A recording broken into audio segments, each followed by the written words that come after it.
মহাত্মা গান্ধীর ৭৮তম প্রয়াণ দিবস। ঠিক এই দিনে ১৯৪৮ সালে মহাত্মা গান্ধী দুষ্কৃতী দ্বারা নিহত হয়েছিলেন।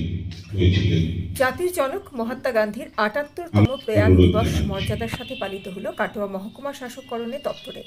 উপস্থিত ছিলেন মহকুমা তথ্য সংস্কৃতি আধিকারিক সুস্মিতা মুখোপাধ্যায়, কাটোয়া পৌরসভার পৌরপ্রধান সমীর কুমার সহ বিশিষ্ট ব্যক্তিবর্গ। এদিন সর্বধর্ম প্রার্থনা সভার আয়োজন করা হয় মহাত্মা গান্ধী প্রয়াণ দিবস উপলক্ষে। এদিনের এই প্রার্থনা সভায় হিন্দু, খ্রিস্টান এবং ইসলাম ধর্মের প্রতিনিধিরা তাদের ধর্মগ্রন্থ পাঠ করে জাতির জনকের জন্য প্রার্থনা করেন। তথ্য সংস্কৃতি বিভাগ থেকে আমাদের যে নির্দেশিকা এসছে সেই অনুযায়ী মহকুমা তথ্য সংস্কৃতি দপ্তর কাটোয়া একটি সর্বধর্ম প্রার্থনা সভার আয়োজন করেছেন।